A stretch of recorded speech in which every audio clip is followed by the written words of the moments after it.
이 테드 창의 당신 인생의 이야기, 요거는 소설집입니다. 다 읽지 않았고 여기에 이제 실려 있고 테드 창의 대표 소설이라고 하죠. 이게 네 인생의 이야기를 읽었는데 이걸 제가 두 번 봤단 말이에요. 그러니까 처음에는 워낙에 테드 창이 유명하고 이 사람이 SF에서 또 유명하고 그래서 이제 대표작을 읽었는데 이게 너무 헐렁하게 읽은 것도 있고 내용이 실제로 어렵기도 했고 그래서 이제 제대로 못 봤는데 문지역에 보기 드문 책에서 그 뭐라 그래요? 지금 라방 실시간 스트리밍으로 이거를 했거든요.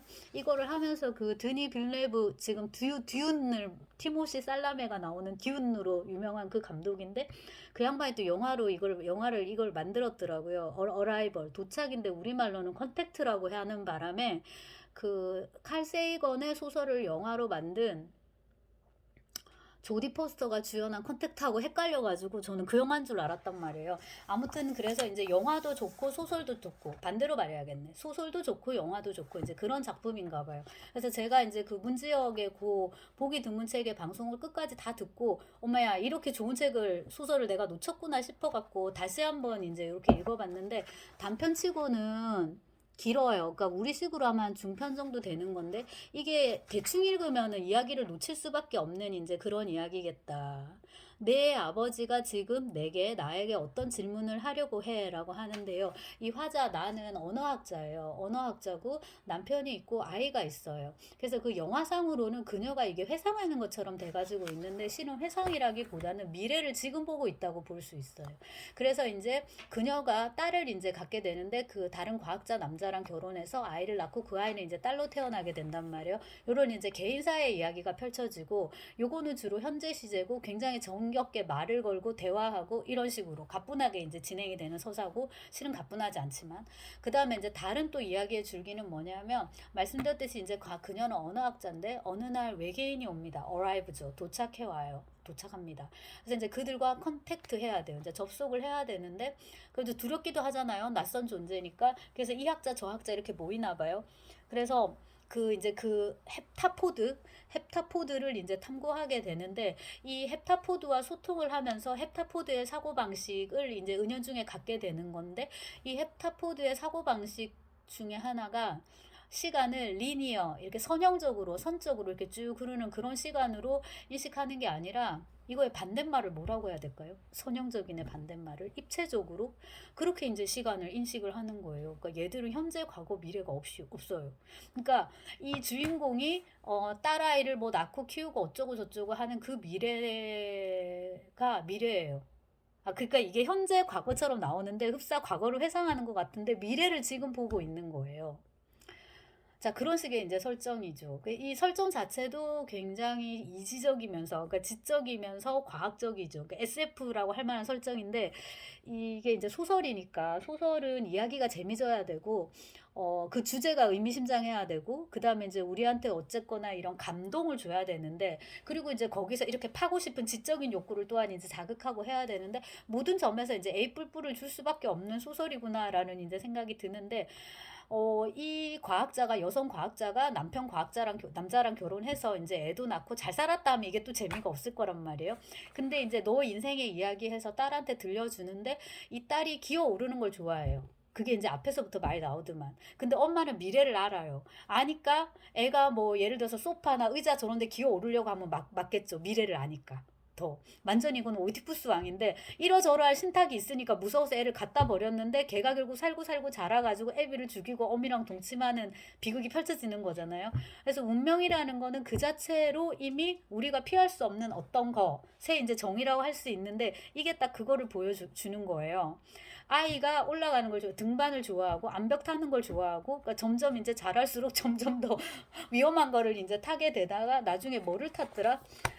그 뭐 자연 어딘가를 타요. 타다가 이제 어떻게 되겠냐. 이제 사고가 나가지고 거기서 이제 떨어져 죽는 거란 말이에요. 그래서 그 병원에 가가지고 이제 병원에 가가지고 지우개 여기 있다.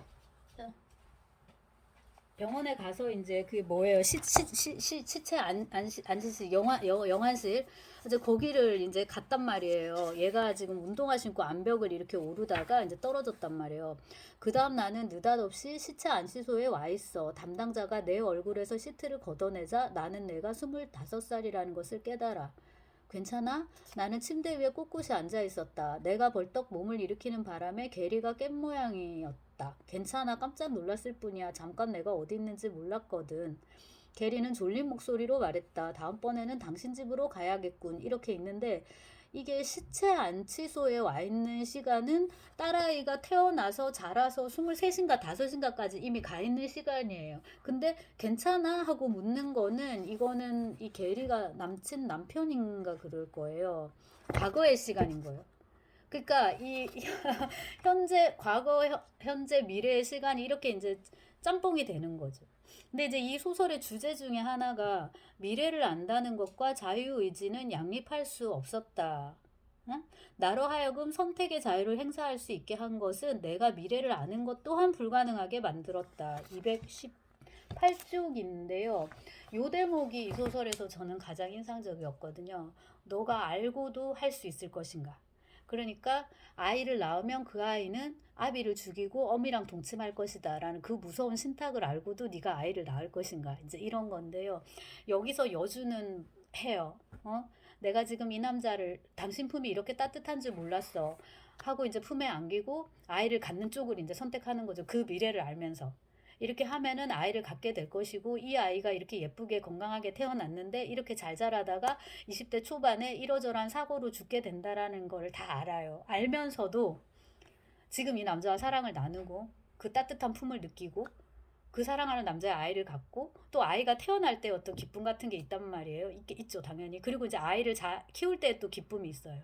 그게 결국에는 비극으로 끝난다는 거를 알지라도 그녀는 이 선택을 해요. 굉장히 적극적으로. 그래서 다시금 우리가 이제 알고도 그것을 할 수 있을 것인가, 그거를 이제 선택할 것인가. 그래서 미래를 안다는 거, 이거 이제 우리가 운명을 아는 거잖아요. 그 다음에 자유의지, 이게 이제 인간의 의지 부분인데, 알고도 뭔가를 행한다는 거는 어떻게 보면은 이거야말로 운명에 대한 굉장히 적극적인 반항일 수 있는 거예요. 까미식으로 말하면 이제 그게 부조리가 될 것 같고, 그 문지역의 보기 드문 책을 보면은 이 비슷한 식의 이제 이야기를 그 문지역은 말을 잘하니까 훨씬 더 좀 체계적으로 그렇게 좀 이제 얘기를 합니다. 그러니까 이게 운명에 지는 게 아니라는 거죠. 이 운명을 다 썼다. 굳이 하나 더 써라. 넘겨갖고 하나 더 써. 운명을 굳이 바꾸려고 하지 않고 내가 그거를 맞이하러 어떤 의미에서 달려가는 거죠. 그래, 내가 기꺼이 해주겠어. 이런 식으로. 그래서 이게 어떻게 보면은 굉장히 피동적이고 수동적으로 느껴지지만은 다른 한편으로는 인간이 인간으로서 아주 진짜 인간답게 운명에 저항할 수 있는 그런 이제 방식일 수 있다는 거고, 여기 보면 막 어려운 얘기 잔뜩 나오는데 페르마의 정리였나? 페르마의 정리가 아니라 하나 더 써라. 안 쓸 거야? 왜 안 써? 이게 이렇게 어려운 막 도식이 나온단 말이에요. 이렇게. 다른 건 뭐 할 건데? 이게 이렇게 도식으로 해놓으면 조금 이해가 될 것 같은데 이게 쉽지가 않단 말이에요.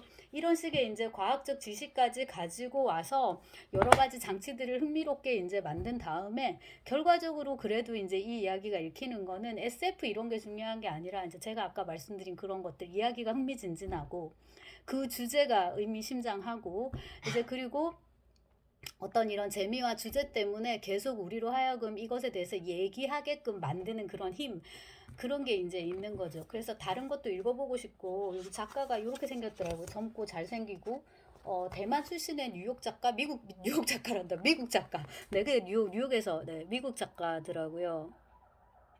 그래서 다른 것도 읽어보고, 또 뭐, 이거 말고 숨도 제가 이제 사놨는데, 네, 재미있어서 여러분들한테 소개해 드립니다.